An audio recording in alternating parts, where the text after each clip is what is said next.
is mense wat na 'n kerk toe gaan op Sondag. Goeienaand, luisteraars van Kruisvry. Ek hoop ons het eendag luisteraars. Dit sal wonderlik. Kruisvry is 'n nuwensgewende organisasie wat ten doel het om mense gemaklik te maak met die idee van vrye denke en mag ons dit sê broer, met die idee van ek glo nie in gode nie. Dit is die doel van Kruisvry, om vir mense te wys, ek en jy en mense soos ek en jy, ons is dieselfde mense wat ons was. Ja, dit is Kruisvry. Hierdie is nie deel van ons het 2 programme wat ons besig is om te ontwikkel. Die eerste een is saam met advokaat H.B. Maree en die titel van daardie program is Die Crux van die saak. En ons praat oor die reg. En dan saam met professor Sakkie Spangenberg van die Nuwe Hervormingsnetwerk en ons gaan praat oor die Bybel en alles van die Bybel. En ek dink broer sal wel daarop ingaan later soos wat ons begin gesels. Ek en broer is lief vir die Bybel in die sin van dit het ons gevorm, dit het ons gemaak wie ons is en nie net vir my en broer nie, ook die westerse beskawing. So môre aand saai ons vir eers keer uit saam met prof Sakkie Spangenberg. Die titel van daardie program is Die boom van kennis. Ons gaan van Sakkie se kennis pluk. En ons gaan nie ons gaan doodgaan, maar nie as gevolg van kennis nie. Vanaand stel ek met groot genoegdheid aan julle iemand bekend wat ek leer ken het, maar deur die internet, ek weet nie, ek kan nie onthou nie broer, hoe het ek en jy op mekaar se paaie gekom? Die lewe, die wêreld is klein, maar ek wil graag aan ons gehoor voorstel vir broer Swanepoel uit Duitsland, maar hy's 'n ou Proterianer, nê, Suid-Afrikaner en sy voete en sy hart is nog in Afrika. En ek gaan vanaand met broer praat oor die boek wat hy geskryf het, Faith Full Circle, wat ek hoop om eendag in Afrikaans te vertaal. Ons gaan nog daaroor praat ook. Broer het so 3 of wat weke gelede by my en my man Dani hier in Woester kom kuier. Dit was rof. Hy's 'n parabat. Dit was rof. Broer het vir my, ons het, ek weet nie, 3:30 die oggend, of gaan ons sê, wat in Potterstraat gebeur, bly in Potterstraat. Broer, baie welkom, dit is so lekker om jou te sien. Jy voel soos familie, jy is familie, ons is almal familie, ons kom almal uit Afrika uit. Baie dankie, Sensa. Stel jouself aan ons bekend asseblief. Wel, ek is 'n baby boomer, weet, gebore in 1951. Ek is op Brits Hoërskool, daar so aan die ander kant van die Hartbeespoortdam naby Pretoria. Daarna was ek 'n jaar in die weermag op Tempi in Bloemfontein. Daarna was ek op Tikkies, ingenieurswese geswat. En begin werk by die spoorweë. Ek het 'n spoorweg in Havens. Destyds was dit spoorweë in Havens. Het ek 'n beurs gehad. Ek het vir hulle vir 2 jaar gewerk, maar die spoorweë was nie regtig vir my nie en ek kan ook nie eintlik sê ek was ooit 'n goeie ingenieur gewees nie. So ek het myself toe uitgekoop en ek het 'n verkoopsman geword. En later aan in bemarking en in besigheid ingegaan. Ek het daarna MBL graad gedoen by Unisa en in 1984 het ek my eie besigheid begin. Ek het industriële filtrasieprodukte vervaardig en verkoop in swaar industrie. As ek sê swaar industrie, dan is dit hoofsaaklik smelting furnaces, filtrasie, toerusting en produkte agter sementkilns en coal-fired boilers en ferroalloy plants en sulke tipe goeder. So dit waar ek my niche gevind het. En toe, vir 14 jaar het ek my eie besigheid bedryf en toe 'n Amerikaanse firma my uitgekoop. Lock, Stock and Barrel. En ek het vir hulle gewerk in Suid-Afrika vir 9 jaar. En toe het hulle my gevra om Europa toe te kom en in Duitsland was ek gebaseer en ek het 11 jaar vir hulle in Duitsland gewerk totdat ek in 1965 amptelik afgetree het. Daarna was ek 'n jaar en 'n half 'n konsultant Ag, broer, jy kan onmoontlik, jy moes verkeerd gepraat het. Jy kon nie in 1951 gebore gewees in 1965. Jy bedoel seker 95? So jy het maar reg. Wag, jy moet my nou reg help hierso. Jy het maar reg. Toe ek 65 geword het, nie 1965 nie, toe ek 65 geword het in 2000 en wat was dit? 16, toe ek afgetree. Jy sit maar reg.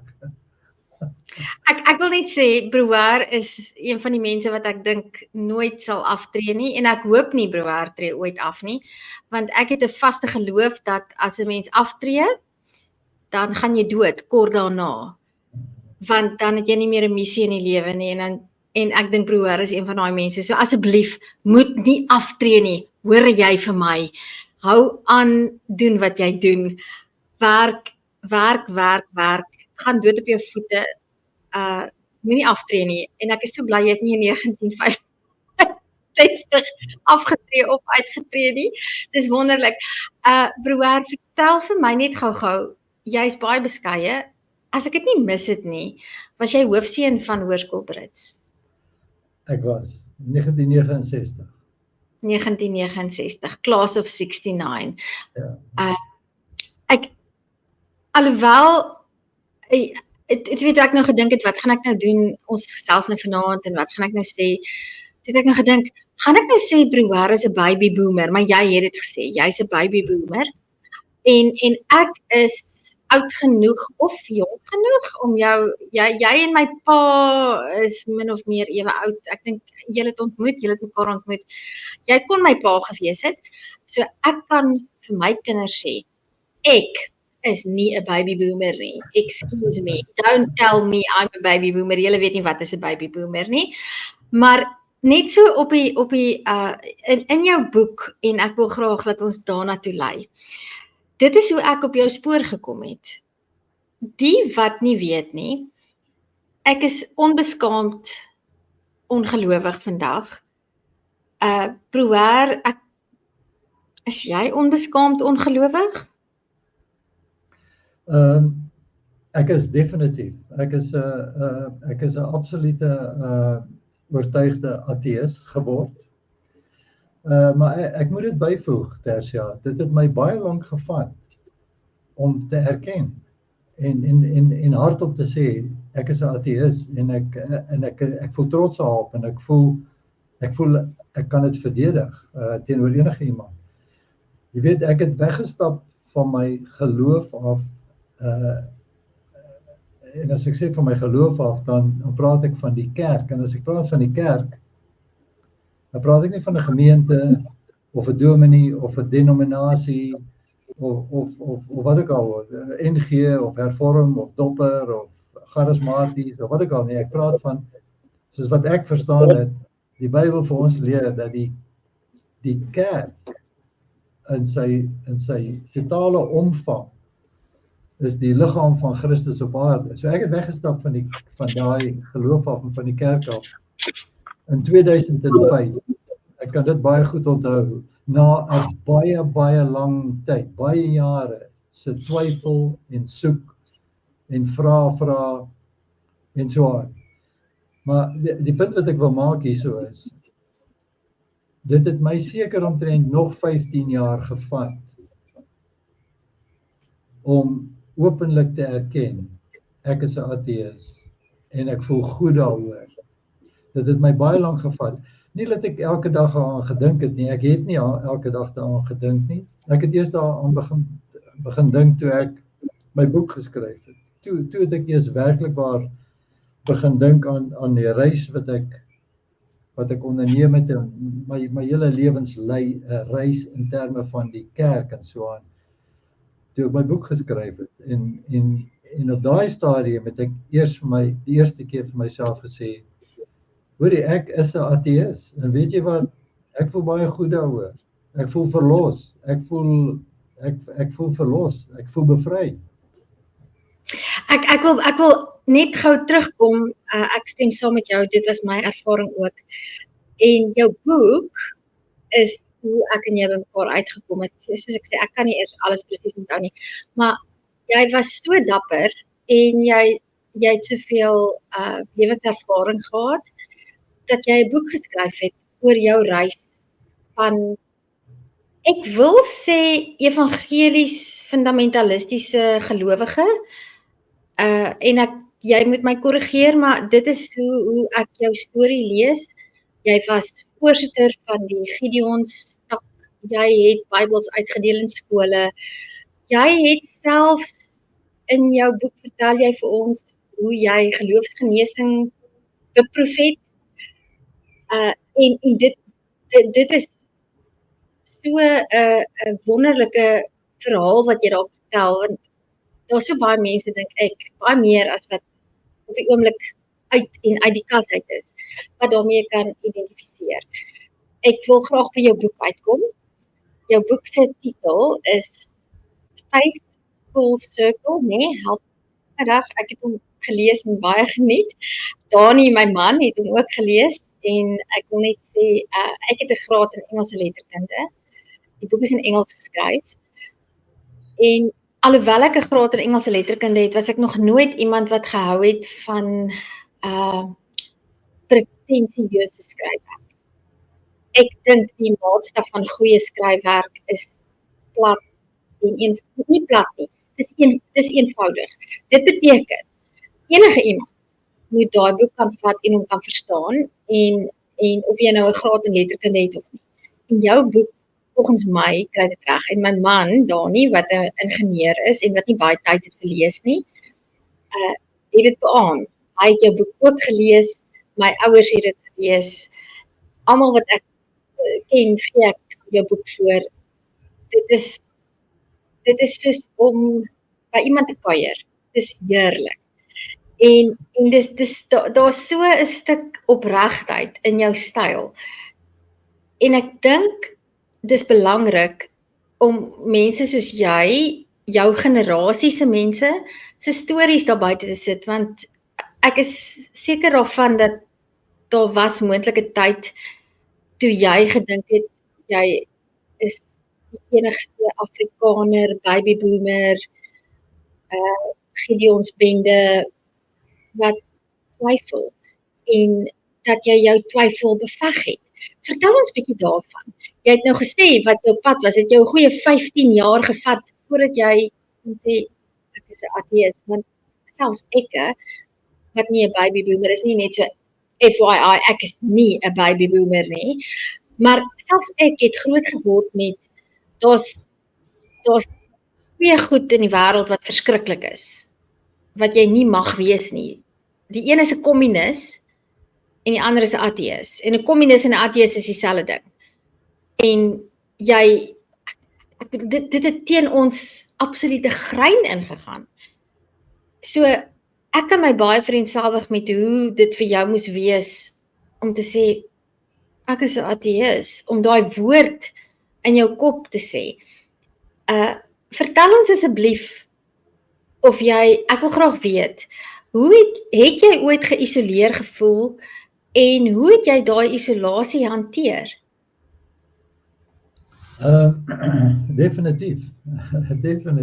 As jy kan onthou, Tersia, op my dedication page, ek dink is die eerste of die tweede bladsy van my boek, my dedication is die volgende. I dedicated this book to the friends that I've alienated and lost, as well as the friends I gained as a result of my journey. En ek het baie vriende verloor. En dit ek was eintlik baie verbaas daaroor. Ek het nie gedink dit sal so vinnig gebeur nie, maar net om myself in die rede te val, ek het begin deur toe corona begin het ek vir die eerste keer gesit, dit was nou 3 jaar gelede, nee. Dat ek vir die eerste keer gesit en ek het besluit ek wil my storie net op skrif stel en ek het 'n kort essay geskryf. En ek het gedink hy sou net so 1 of 2 bladsye wees en op die ouend was dit so 8, 9 bladsye. En ek het die essay vir 'n paar goeie vriende en familie gestuur. En die terugvoering was 180 grade verskillend. Ek het positiewe terugvoering gekry en geweldige negatiewe terugvoering. En ek hoop ek antwoord jou vraag eerder van 'n tyd Tersia. Ek het so baie om te sê oor hierdie storie. Just have fun. Een van die mense aan wie ek my essay gestuur het, was jou vriend, professor Isak Spannenberg, wat ek nog nie regtig geken het nie. Ek het van hom gehoor en ek het hom een keer ontmoet by 'n vergadering van die NAN, net toe hulle begin het. En ek het dit vir hom gestuur en hy het onmiddellik teruggekom na my toe en vir my gesê, hoorie broer, ek wil hê jy moet hierdie essay op die internet plaas. En ek wil aanbeveel dat jy uitbrei daarop en 'n autobiografie daarvan maak. En my eerste reaksie was, ek is 'n tegnikus, jy weet. Ek kan nie eens goed Afrikaans of Engels praat nie, laat staan of skryf. Maar hy het my aangemoedig en vir my gesê ek moet dit doen. En dis hoe ek begin het om die boek te skryf. So jy weet, waar is ons nou? Probeer jou vraag beantwoord. Isolasie, dat jy geïsoleerd gevoel het. Weet jy, ek het baie vriende verloor. En aanvanklik het dit my bietjie geskok. Dit was my bietjie vreemd, dit was my bietjie sleg. Maar hoe meer ek daaroor gedink het en hoe meer ek met sommige vriende het nie sommer net onmiddellik weggeloop nie. Jy weet, hulle het eers begin bietjie gepraat daaroor. En later dan het ek besef, hierdie vriende wat ek verloor, dis okay. Ek het hulle nie nodig in my lewe nie. Jy weet, ek het gegroei in 'n ander rigting en hulle het gegroei in 'n ander rigting. En jy het net nou 'n interessante ding gesê. Ek wil nie sê ek is beter as hulle nie. Ek dink ek het baie meer gegroei in my kennis van die lewe, van waar lewe vandaan kom en waar lewe op pad heen is en wat my plek in hierdie lewe is en wat my plek op aarde is en in die hele kosmos wat my plek is. Ek het dit nou eens onlangs uitgevind. Ek het dit nooit voorheen geweet nie. Dis nie goed wat jy op skool leer nie of op universiteit nie. So my isolasie het vir my absoluut geen probleem geword nie. Ek het weggestap van baie vriende af omdat ek het gevoel ek mors my tyd daarso. Ook omdat ek soveel ander vriende ontmoet het Tersia, al hierdie, jy weet, ek het nou onlangs toe ek daar by julle was, het ek 'n hele trip Kaap toe gevat om al van my nuwe vriende te gaan ontmoet en moeite gedoen om by hulle uit te kom en te gekuier en gesels. En dit is vir my ongelooflik ryk toevoeging in my lewe, hierdie nuwe vriende wat ek ontmoet het, wat ook denkende, kritiese, skeptiese mense is, wat soek na realiteit en werklikheid in die lewe en nie net, jy weet, hulle hart op wensdenkery en fantasieë en sulke goeie sit nie. So, ek moet ook erken, ek het familie wat weggestap het van my. Ek het familie wat nie meer met my praat nie, hoegenaamd nie meer met my praat nie. Maar selfs dit is vir my okay. Dis vir my 'n jammerte, maar dis nie my verlies nie. Dis hulle verlies. En dis hoe ek dit sien, sonder om arrogant te wees. Ek wil vir jou vra, is daar iets van gelowig wees wat jy mis?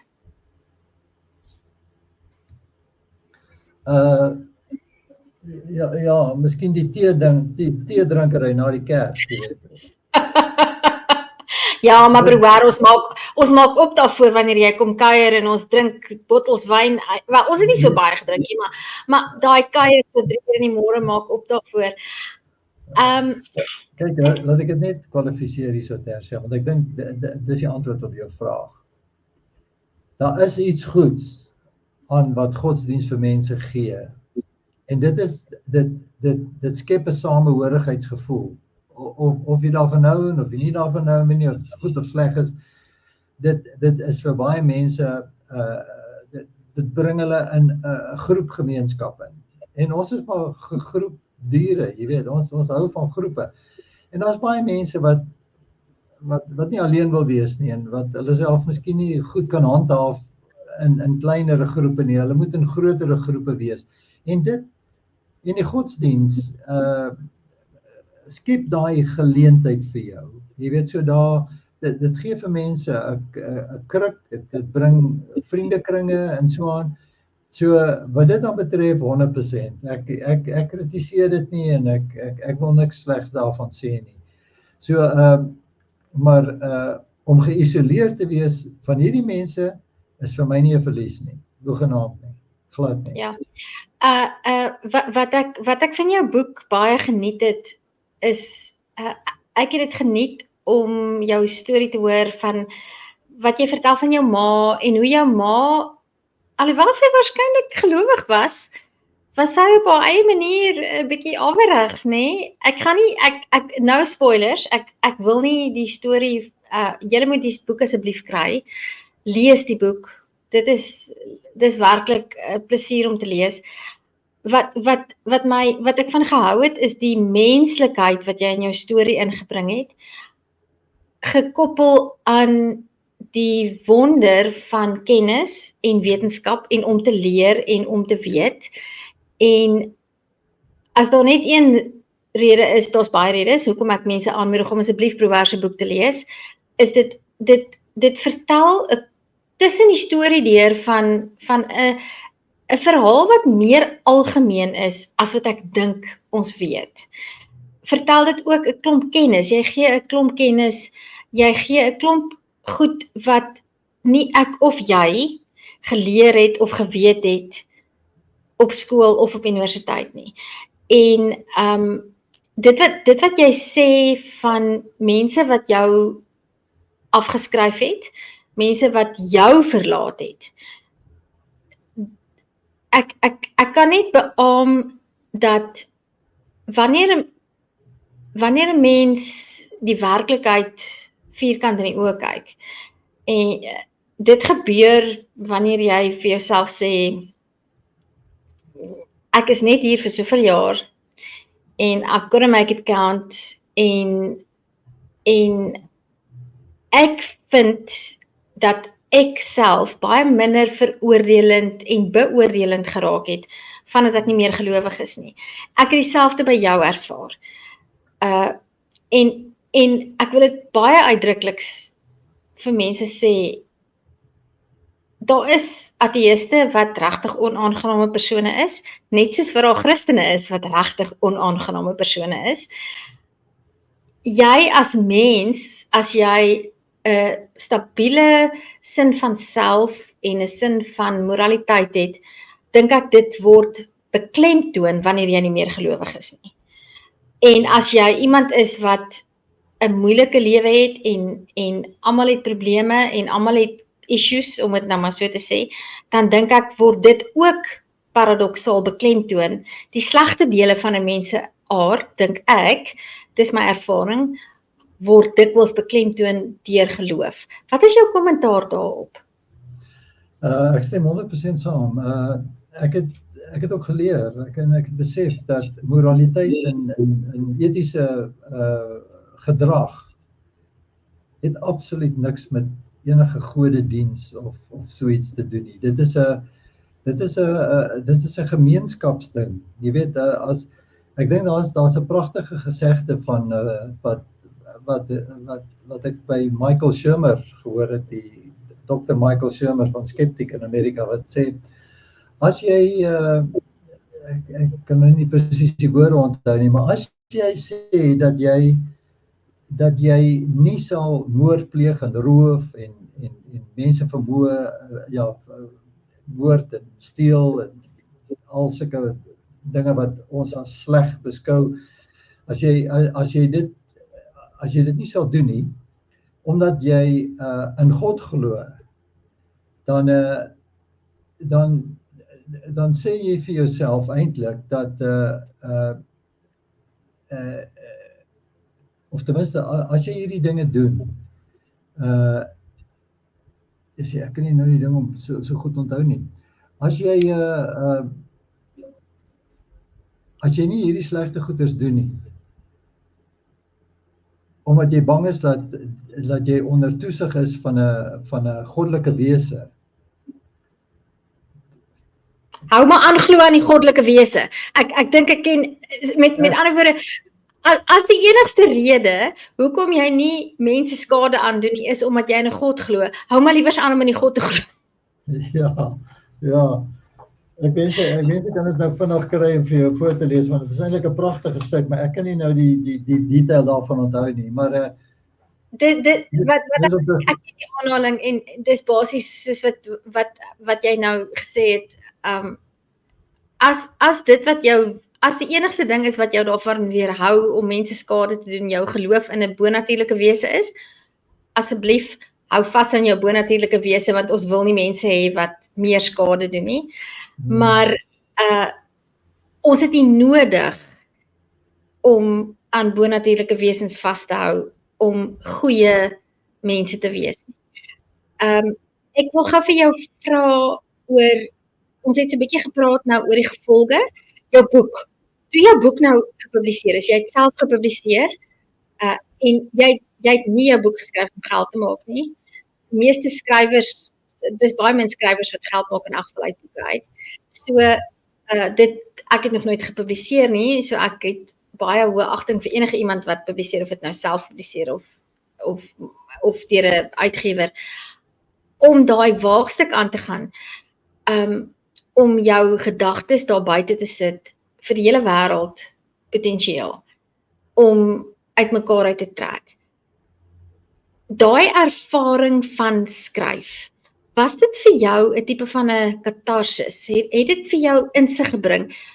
Het dit jou lewe en jou visie verbreed? Die aksie van skryf? Definitief. Weet jy, ek het 2 jaar lank aan die boek geskryf, Tersia, en dit was vir my 2 wonderlike jare. Okay, dit was COVID jare, so daar was nie veel ander dinge om te doen nie, maar dit was vir my 'n ongelooflike ervaring om hierdie boek te skryf en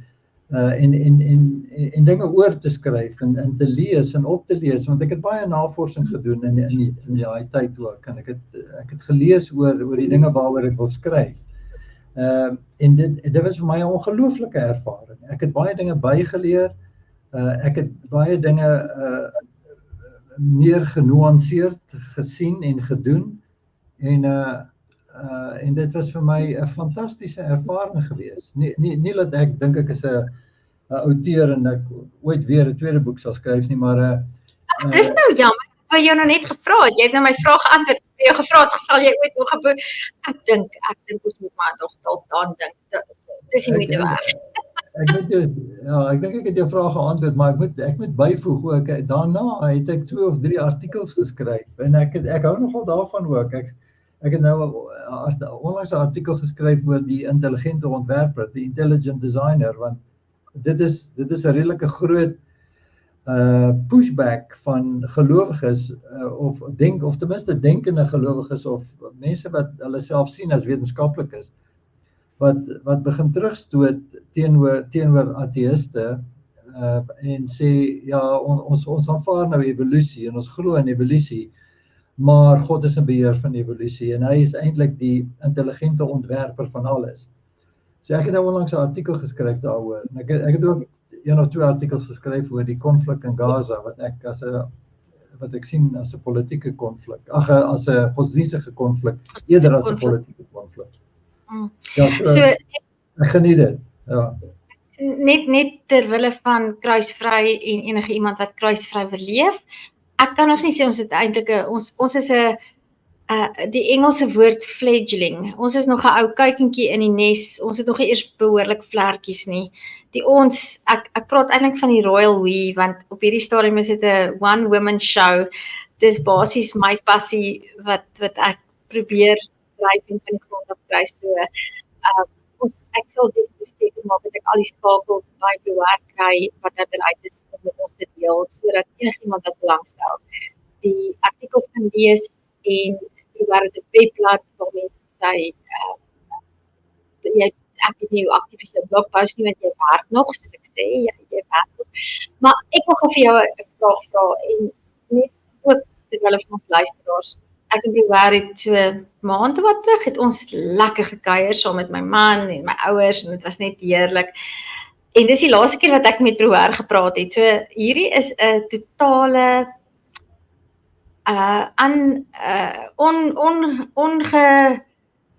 dis beplan, maar ons het geen teks voor die tyd voorberei nie. Ek het nie vir Brouwer vrae gestuur nie. So Brouwer is baie dapper man om hier by my te kom sit en homself oop te stel om met julle te gesels. Maar ek wil vir jou vra. Jy het nou 'n rype lewe om op terug te kyk. Kan jy jou indink watse dinge sou jy anders gedoen het as jy dit wat jy nou geweet het toe jy 21, 22 jaar oud was? En ek weet dit is 'n moeilike vraag want ek weet nie of dit moontlik is om 'n mens in daai posisie te kan dink nie. Dus ek wil graag so beantwoord. Ek kan nie sê ek sou dinge nie anders gedoen het nie. Ek sou dinge definitief anders gedoen het. Ek sou 'n ander paadjie geloop het, verseker. Ek sou dinge definitief anders gedoen het. Ek sou 'n ander reis gehad het, ek sou ander rigtings gegaan het, wat ook al, en miskien definitief op dieselfde plek uitgekom het, maar my lewe sou anders te gewees het. Maar, en dis die belangrike ding, want en ek val myself nou net kortliks in die rede. Ek het met meer as een van my goeie vriende wat my boek gelees het. Sommige van hulle het na my toe gekom. Meestal tot Engelse, Afrikaners ignoreer my. Maar ek vind my Engelse vriende is baie meer oop en ontvanklik vir sulke tipe andersheid. En een van hulle het vir my gesê, hoorie, ek kan nie glo dat jy jou tyd so gemors het, so lank vasgebyt het in jou geloof en jou godsdiens en jou jare by die Gideons en jou jare op die kerkraad en die kursus wat jy by die universiteit gedoen het om die Bybel en sy boodskap beter te verstaan, jou stap die Via Dolorosa gestap in Jerusalem en bla bla bla. Jy weet, voel jy nie, jy 20 jaar, 25 jaar van jou lewe gemors nie? En my antwoord is, hoegenaamd nie. Weet jy, Tersia, ek het dit geniet toe ek daar was en het gedoen. Die vrae en die twyfel en hierdie goed was deel van die reis en dit was 'n goeie reis. Dit is 'n wonderlike reis. Ek het my lewe nog altyd geniet en ek voel nie jammer oor enige iets wat ek gedoen het. Ek wil nie sê ek sou nie aan dinge anders te wou gedoen het nie, maar ek het dit nie anders te gedoen nie en dis wat ek gedoen het en dit was vir my goed geweest. En ek aan die einde nou van my reis hoop ek net as jy vir my sou vra en miskien is dit nog 'n vraag wat kom. Wat is my hoop en wat sal ek graag wil doen? Sal ek graag 'n ondersteuner wil wees vir mense wat vra en wat krities dink en wat skepties is oor hierdie geïndoktrineerde doktrines wat die kerk aan ons voorhou. En ek praat nie net van die Afrikaanse kerke nie, ek praat van die kerke in Amerika.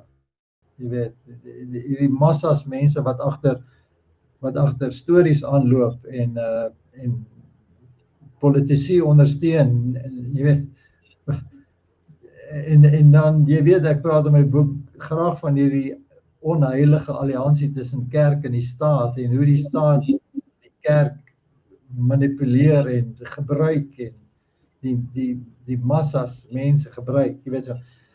So ek sou dinge sekerlik anders gedoen het, maar ek berou nie 'n oomblik van my baie vol lewe wat ek tot nou toe gehad het. Dankie vir daai eerlikheid. Ek wil vir jou 'n volgende ding vra en jy mag weier om te antwoord. Ek wil vir jou vra, jy het gepraat van jou Engelse vriende en dan Afrikaners. Ek gaan nie nou praat oor Afrikaners nie. Elke ou het sy eie definisie in sy kop en ek respekteer elke ou se definisie en ek dink dit is 'n gesprek wat ons as 'n gemeenskap, as mense wat lyk en klink soos ek en jy nog moet hê met mekaar en met die medeburgers van ons land. Wat se boodskap het jy vir, indien enige, het jy vir mense van jou generasie, vir jou skoolmaats, wat Sondag in die NG Kerk op wherever, Brits, Vryheid, Randfontein, Benoni, wat se boodskap het jy vir daardie mense, wat ek glo, net soos meeste mense, goeie mense is. Ek is baie meer positief oor, ek dink meeste mense is meer goed as sleg. So ek wil dit net daar buite sit. Ek is baie versigtig om te sê, die is so of die is soos of ek dink dit is te kompleks. Maar as jy nou vir daai mense wat soos jy lyk en soos jy klink en saam met jou matriek was, saam met jou in die koshuis was, saam met jou rugby gespeel het, saam met jou in die parabats was. Kyk, dis 'n interessante storie daai ook, nê. Wat se boodskap wil jy, as jy gedink het dat jy vir hulle iets kon beteken, sal jy graag vir daai mense wil gee vanaand? Tersia, ek sal nie, ek is nie 'n proselytizer nie, ek weet nie wat die mooie Afrikaanse woord daarvoor is nie. So ek loop nie rond en probeer my boodskap verkoop en mense oortuig van niks nie. En ek sal terugkom na jou vraag toe.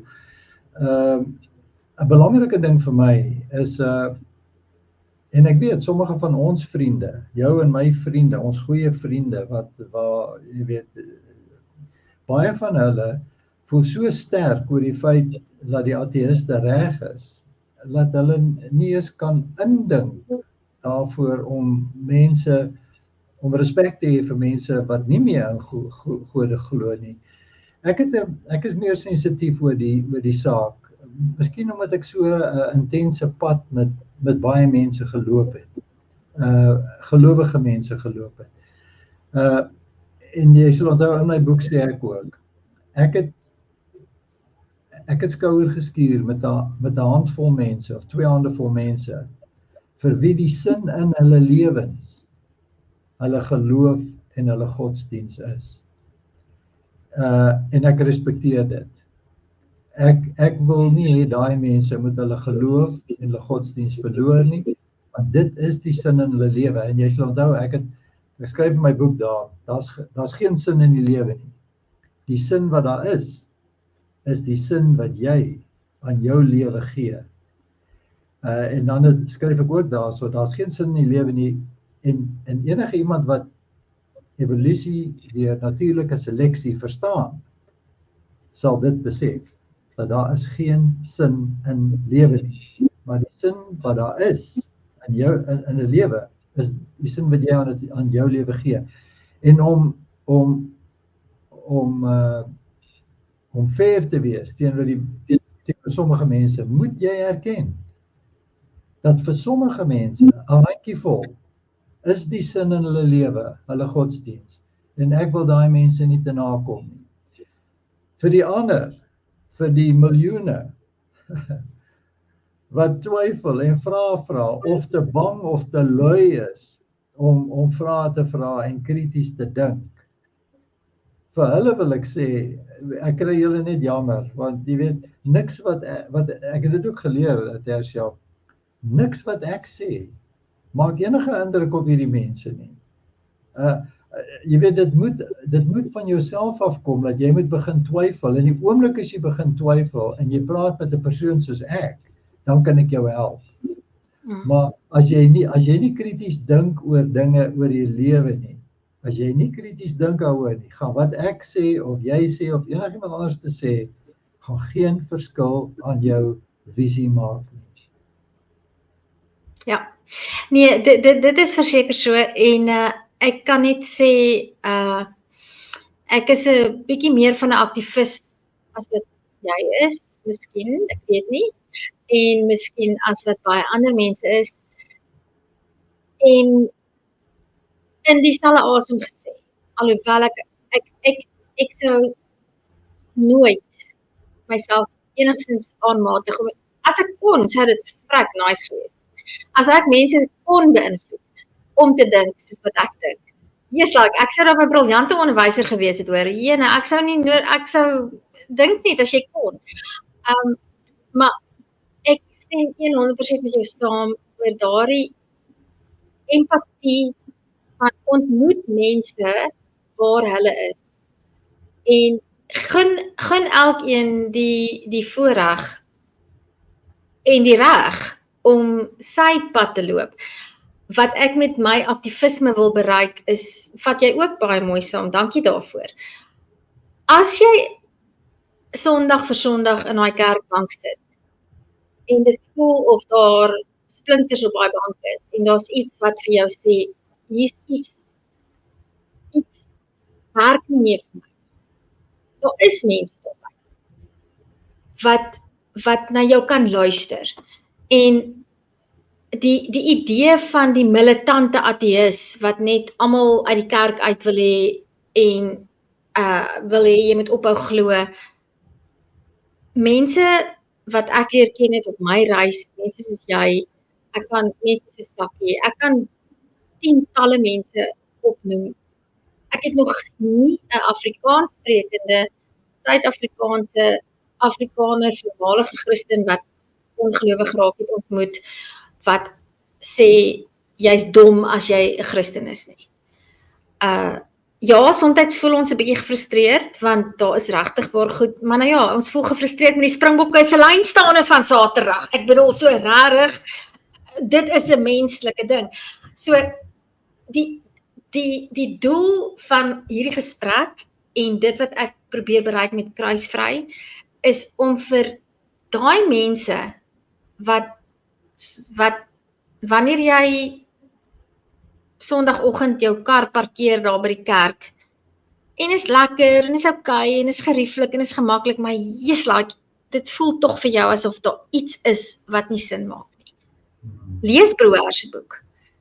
Gaan kyk wat sê die nuwe hervormingsnetwerk. Jy is nie alleen nie. Ek dink dit is op die ou end die boodskap wat jou boek vir mense gee, en wat mense soos jy, en veral mense van jou generasie, vir mense daar buite sê is, moenie bang wees om te praat nie. Ja, jy mag dalk, daar mag dalk konsekwensies wees wat jy nie verwag het nie, familie, vriende, wat die verhoudings raak moeilik, daar kom 'n olifant in die kamer, maar weet jy wat, ek en jy weet uit ons persoonlike familiegeskiedenisse, jy het kinders wat nie heteroseksueel is nie, ek het 'n broer wat nie heteroseksueel is nie, daar's altyd olifante in ons kamers. Families en vriendskappe is komplekse goed, daar's altyd issues, daar's altyd iets. En as mens die moed van jou oortuiging het, om die vrae te vra wat in jou hart is, en dit te doen met eerlikheid en deernis vir jouself en vir die mense om jou, dan is dit altyd, ek kan nie ander, dit bly vir my, en dit skyn vir my uit jou boek uit, om die moed van jou oortuiging te hê. Laat ek net een ding byvoeg. Weet jy wat, as ek in 'n nuwe huis of 'n vreemde huis instap, en ek sien die huisgenoot lê daar op die koffietafel, dan het ek lus om te draai en uit te stap. Hoe kan jy dit sê? Ja, dis my boodskap. Lees en lees. En hou op om die huisgenoot te lees. Lees nie non-fiction. Lees dinge wat vir jou kennis gee. Lees dinge waaroor wat jou laat dink in die nagte, as jy wakker word. moenie lees oor Prins Philip en Koning Charles en Charlize Theron en aan hierdie mense nie. Vergeet dit. Jy weet dit voeg nie waarde tot jou lewe toe nie. Die lewe is te kort daarvoor, sê ek, wat beginsel uit nie die huisgenoot koop nie, maar as ek nou mag bieg, as ek nou by die Pick n Pay is nie, en ek staan aan die tou, ou boeta, dan is die eerste ding wat ek gryp die huisgenoot. So ek kan nie meer met jou saamstem nie, en moenie bang wees nie. Moenie bang wees nie om The God Illusion te lees, om Hitchens te lees, om Sakkie Spangenberg, om die nuwe hervorming netwerk te gaan bekyk. Weet jy wat? Jy het 'n mind, jy kan hom change en jy kan hom opmaak. Ja. Moenie bang wees nie. Jy praat van The God Illusion. Ek het The God Illusion 2 keer in my lewe gelees.